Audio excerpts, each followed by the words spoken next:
Lino ly'essomero lya Kanyeganyegye Primary School erisangibwa mpumudde mu disitulikiti Lyantonde. Essomero lino lyali mu mikono gya Kkanisa naye tutegeezeddwa nti omwaka oguwedde gavumenti yalyeddiza.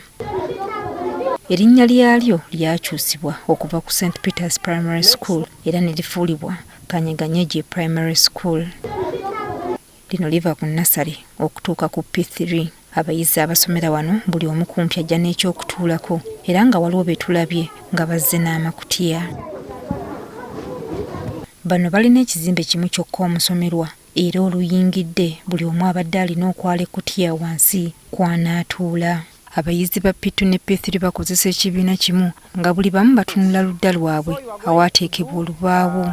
Omusomo rujungu niguha era nga wayisa akaseera abasomesa batuuse buli omu n'atandika okusomesa ababe. Ebyo n'ebigambo ebitukuyiha mu sawundi. Kizibu okutegeera oba abayizi be basoma babikwata kuba abasomesa kumpi baba boogerera mu kiseera kyekimu.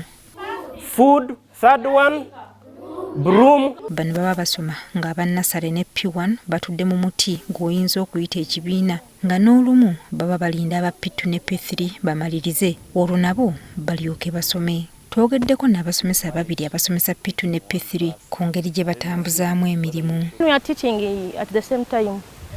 I first teach, then when they are writing, I let this one to resume his lesson.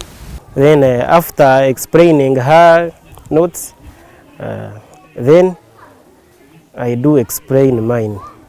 Bano batubuulidde nti obutaba na bibiina bimala kiremesa abayizi bano okusoma obulungi. Because they will hear another one teaching, and if he or she feels like this one is teaching a good topic, his attention will go to another classroom. Bano tebalina wadde ofiisi y'abasomesa era Morias tumuheki nga musomesa wa nasale tumusanze ebitabo abigololera wansi w'omuti guno atubuulidde okusoomooza kwayitamu. We sit under the tree because we don't have where to sit.